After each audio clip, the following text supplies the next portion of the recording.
Many thanks for staying on the marketplace. Welcome back. My name is Emmanuel Abuaji-Riafe. Now, the economy grew by 2.2 percentage points more in the first 3 months of 2017 compared with the same period in 2016. This is after it recorded a growth rate of 6.6% for the first quarter of the year, with 4.4% in the same period last year.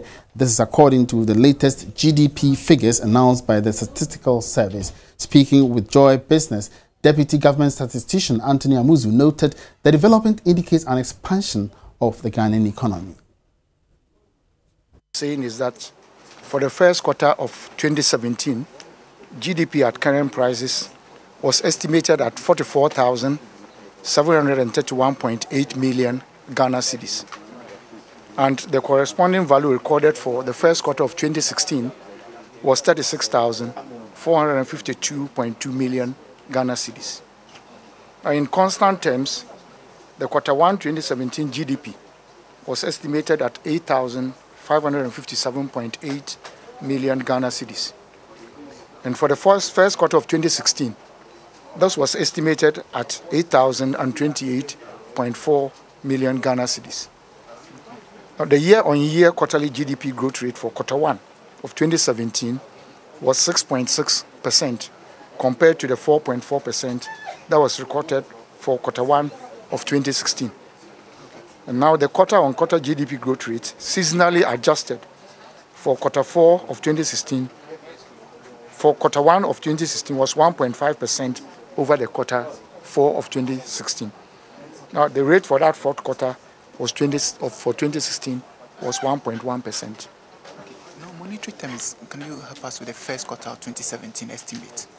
In monetary terms? Yes, please. Yes, that was what I mentioned, that the 2017 quarter 1 GDP estimate at current prices was 44,731.8 million Ghana cedis. That is for the first quarter. Okay. So now take us through the sectors, the services sector, the agriculture and the manufacturing sector. The first quarter GDP estimates, the sectoral distribution was as follows. Agriculture contributed 14.3%, industry 26.7%, and services 59.0%. So why is it that services is leading again this time around? The services sector is expanding. Even if you take the oil and gas sector, there are a lot of service providers. On the marketplace now, Tullow Oil has confirmed the final round of the Jubilee shutdown will last 12 weeks. The announcement was contained in the company's trading statement and operational update issued today. Tullow also disclosed that the Twineboa, Enyira and Ntome 10 field would also be closed down for 10 days later this year. But could this affect the country's power sector? The following business desk report has more. Tullow Oil, in a statement, said the final round of total shutdown of the Jubilee fields would not last for more than 12 weeks. According to Tullow, this is expected to carry out the final works on the vessel that is used to extracting crude oil from the Jubilee seabed. From the statement, it is not clear whether the expected works on the field could run into 2018 and even 2019, as it also announced some works would be carried out next year. Tullow, however, assures that it is working to further reduce the length of the shutdown.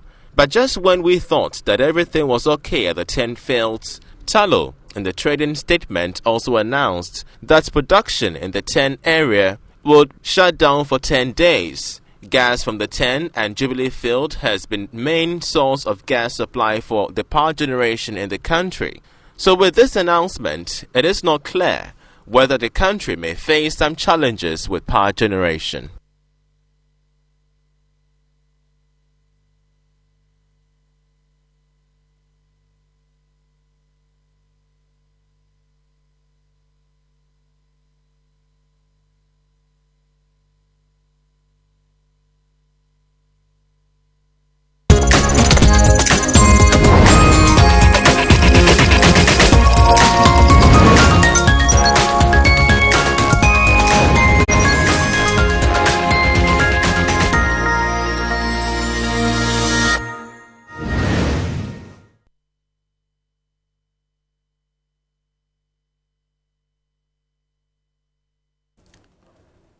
All right, so let's still stay within the oil and gas industry, back to the downstream sector where the development is still brewing, and the National Petroleum Authority (NPA) is saying it has so far established there is no evidence of the sale of contaminated fuel on the market.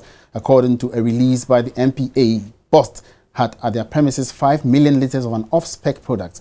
This is alleged to have resulted from BOST accidentally discharging gasoline into a diesel storage tank, which already contained some diesel sometime in January 2017. He said the tank containing off-spec products was subsequently isolated from the normal marketing and sales operations, whilst investigations into the incident was initiated by BOST.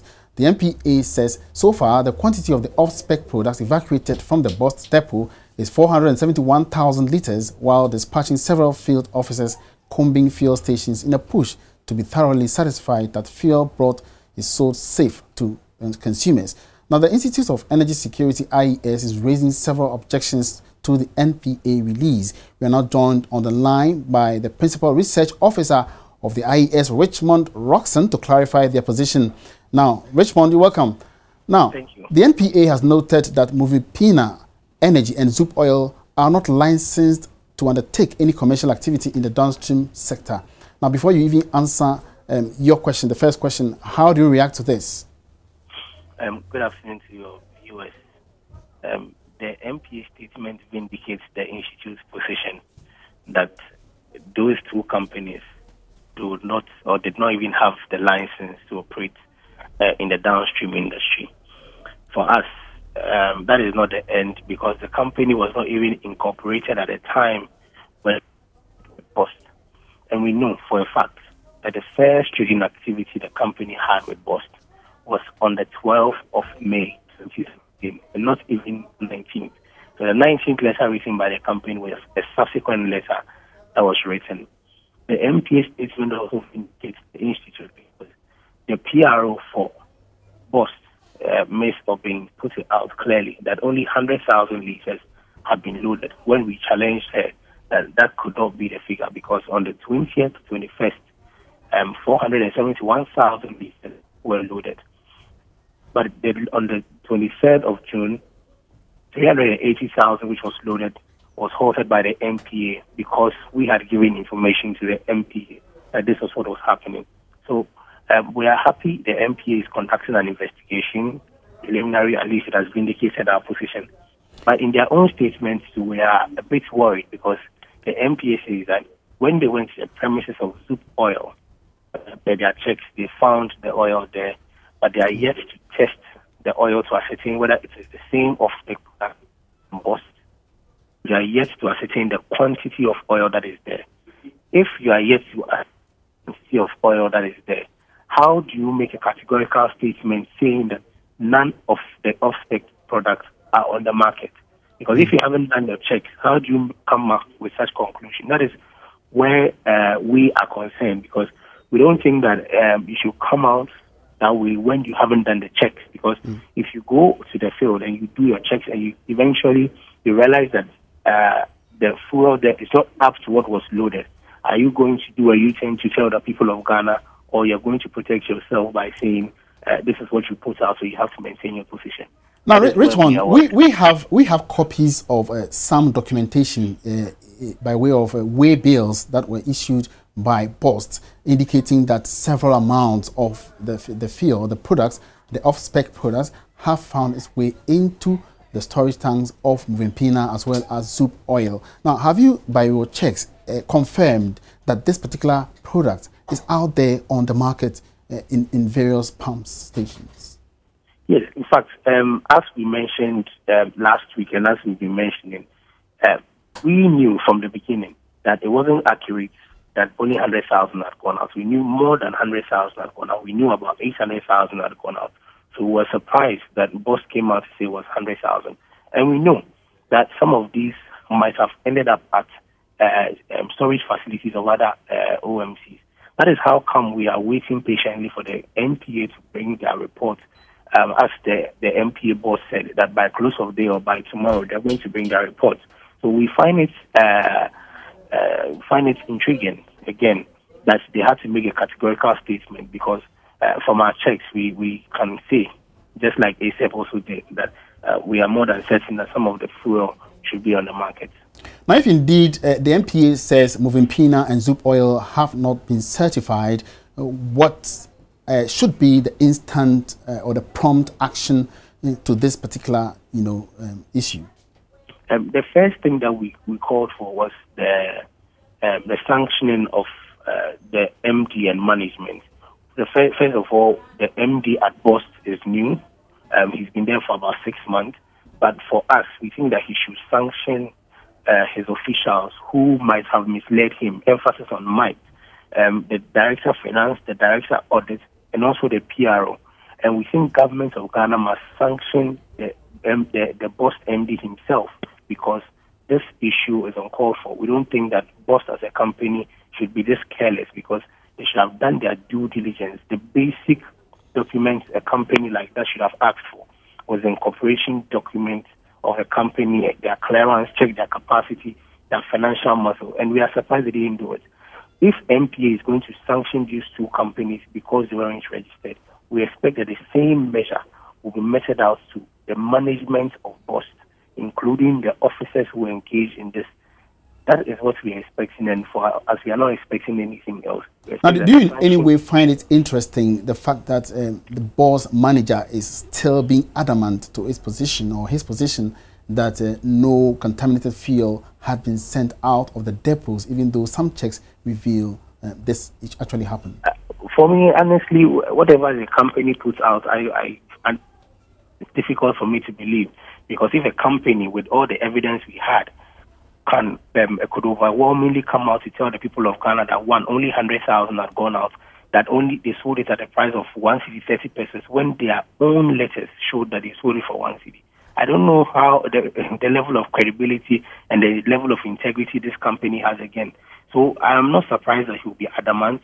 In spite of the facts available and the numerous evidence at our disposal, they've consistently denied the story, even though the MPA has corroborated some of the things that we put out. So for me, whatever they put out, I don't think that it will be credible for me enough. What will be credible is the reports that will come out from the investigations that the MPA is doing, and also the Ministry of Energy's committee that he has set. I want to commend the minister for taking this action. All of us are interested and will be following keenly. And we are going to furnish the committee, where possible, the necessary documentation is that we have. Do you suspect foul play in all this? Do you suspect foul play in all this? I suspect corruption. I mean, it's not foul play. I suspect plain corruption, because some of the things don't add up. The other allegation is that we don't want to put out because we haven't verified. We don't want to put them out, but I suspect pure. Okay, and finally, do you believe that this 8-member committee being set by the Ministry of Energy would indeed live up to its expectation? When I look at the composition of the committee, I think that it's welcoming, because you have the Standards Board, you have a rep from MPA, you have a rep from civil society, the ministry itself, the security service. I believe that the committee will do a good job, and the committee again will vindicate our position that was put out from last week. In any case, if the company had listened to us last week, we won't be where we are today. All right. Many thanks for your time, Richmond Roxon. Richmond Roxon is the Principal Research Officer of the Institute for Energy Security. He's been reacting to the press release or the statement released by the National Petroleum Authority, indicating, among others, that so far there has not been any quantity of contaminated oil out there on the market. Now, the Ministry of Energy says it is determined to ensure the integrity of the quality of petroleum product supply in the country to be protected.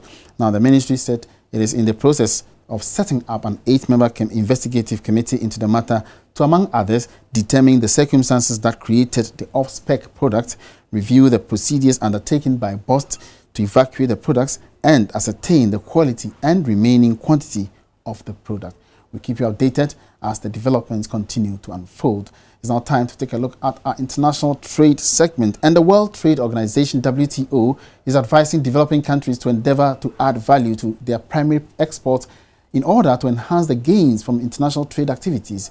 Vonai Muyambo is External Relations Officer for the Information and External Relations Division for the WTO, and shares more insight on this topic with Joy Business. That's on today's episode of International Trade. Well, if you look at the WTO, it's made of 164 member countries. So basically, Ghana signing into that means that they have access to 163 markets. What the WTO really does is it offers you predictability. It says that if you're a member of this organization, you have to treat everybody in a way that does not discriminate in terms of what you expect them to pay when they're importing into your country, in terms of the standards that you're setting. So you can imagine that if you're not part of the WTO membership, a member or a country can treat you however they want. They can decide tomorrow if you want to import something into their country, they can charge you a tariff of up to 100%. Whereas in the WTO, we have a set of obligations where you have strict rules that say if you have made a legal commitment not to increase an import tariff by a certain amount, you cannot do that. So that's predictability for Ghana. That means that everybody who's an exporter in Ghana can go into any country who's a member of the WTO, knowing exactly what they will be expected to provide in terms of meeting standards, exactly what will be provided in terms of being able to export to their country, as well as what they will be charged on imports. So generally speaking, in a simplified way, this means transparency, this means predictability. As a trader, I know what I'm going to be faced with when I'm trying to enter a particular market. For example, let's say Zimbabwe, who's also a member of the WTO. So it's giving you access to 163 member countries' markets and knowing exactly what it is that you need to do to be able to export there. So I think that's a really, really big advantage. Now, sitting in there, listening to the other countries, I remember the former ambassador from Togo, Benin, we had a Senegalese. One thing was common. All of them raised concerns about our capacity. I mean, we are not able to export as much as the foreigners are able to. Now, how do we deal with this challenge, and what other challenges have you identified which is peculiar to the smaller countries like Ghana? Well, I think most of these issues that were raised are a reality. A lot of countries are finding it difficult to, even if you're producing mangoes, even if you're producing cocoa, even if you're producing certain goods that can be sold in other markets, how do you meet the standards that are set in other countries? And this is a real problem because it's a capacity problem. Do you have in Ghana the testing labs or the labs in which you can ensure that your goods are up to the standards? This is a real challenge, and a lot of countries, even the bigger developed countries, can work directly with countries who identify this as a problem and see how they can actually build their capacity. Now, besides that, that's also a smaller challenge. It's a challenge of how do I actually make the best use of this opportunity that trade is offering. If you look at the least developed countries, who are the sort of poorest countries in the world, their share in world trade has not necessarily increased that much over the many years that they've been in the trading system. While their exports have increased, yes, they have, you can't deny that, but their share in world trade is still something like 0.1%. So that, of course, for a country who's coming from LDCs is very worrying. And you find that most of these LDCs are sort of stuck in exporting, for example, primary products where prices can be volatile. You do have some LDCs, for example, like Bangladesh, the Asian LDCs, who actually can export textiles, and you find that they get higher value in those kind of areas. So I think trying to increase and add value to your product is where you'll probably get most, because with primary products, which is what most African countries export, you find that the prices are very volatile, and when those prices are low, it's very difficult. The world is changing, and I think it's important that we find, especially for African countries, how can we also join this bandwagon of this change and be able to harness the benefits that are coming from it. There are also concerns that countries like Ghana and other small countries have become dumping grounds for these, bigger countries who can export more. Now, under WTO rules, what can we do about this? How can we restrict such, goods? Well, yes, I think the issue of dumping is a problem, and it's a problem that's recognized in the WTO. We actually have an agreement called the Anti-Dumping Agreement, which provides a procedure under which you can try and address this. If you notice that somebody is actually dumping, and dumping means somebody is selling a good in your market cheaper than it sells in its own country, then you have to go through a certain process where you demonstrate that, and in fact the country will be then asked to address that issue. Now, the problem is usually these kind of investigations take time. They require a certain capacity in the country. You have to have an investigating authority. And so not all countries can use it unless they have that authority in place, unless they have people who know how to use it. This goes back to the question of, do you have the capacity to do that? So in all of these things, there has to be a certain amount of investment that you need to put in as Ghana to be able to use some of these tools. And then, as you heard before, one of the ambassador of Benin was talking about how even if you do find that there's a problem and you go to dispute settlement, can you afford it? You know, are we able to afford to get lawyers to go into the dispute settlement problems? And then even if, you know, we realize that a country is in the wrong, are we able to ensure that they come into conformity with the rules and regulations? So some of these things are problems that exist, and it's really one of those things where you have to keep, rather than giving up on the system, keep trying to see how the system, you know, can work and trying to find solutions to some of these problems. Another issue, you know, apart from the anti-dumping is, and I think it was raised when we were discussing this, that a lot of countries are just exporting cheap, low standard products into our country, okay? And in some cases, they might not be dumping because they're doing something that's necessarily illegal. Maybe they can just produce at a lower cost. Sometimes that happens. So what do you do in that kind of situation? Well, especially when it comes to substandard, it's up to a national government to say this is the standard we're setting, and if it doesn't meet the standard, it cannot come into the country. So the country also needs to also take a lot of ownership in ensuring that the goods that are coming to the country offer certain quality that can be consumed without any sort of detriment to the consumer. Having said that, this implies that the government needs to have the capacity to be able to determine whether the good meets the standard or not. Investment. The government has to invest in some of these things, and these are just decisions. You know, I mean, the money that's available into a country is split up over so many different things or policies that need to be done in the country: education, health, trade. So it just depends also on how important a government considers these things to be and how it's going to invest in doing some of these things. The international trade segment comes your way every Wednesday on the marketplace. Let's now take a breather here and bring to you an investment tip courtesy Daffin Finance. Investment Tips is brought to you by Daffin Finance, deposits, investments, borrowings and advisory. Alternative investment. This comprises financial commitments to a non-security or non-conventional investment. These include commodities, real estate, private equity, and joint ventures positions.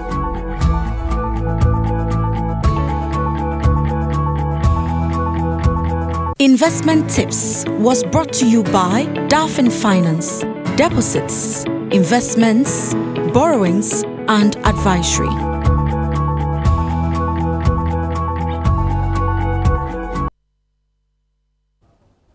Now, goldsmith Sefenya Amenyo Adedevo is talented. She wants to be a phenomenal jewelry designer and maker, and also desires to see Ghana's raw materials put to good use. Now, for 7 years, she's been designing and making all kinds of jewelry using gold and silver. The CEO of Adorn Jewelry Ghana invited the Joy Business Van into her workspace, where she shares insights into her profession and the industry. Here's an excerpt on what to expect on the business life.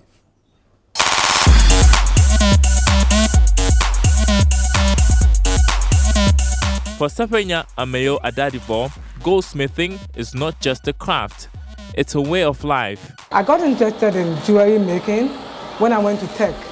Initially, I went there to do textiles, but when I was introduced to metal product design, I was so interested in the fact that I could design my own, jewelry. So I said, why not do metal product design? Sefenya's goldsmithing skill was put to test right after she completed the KNUST, where she studied metal product design.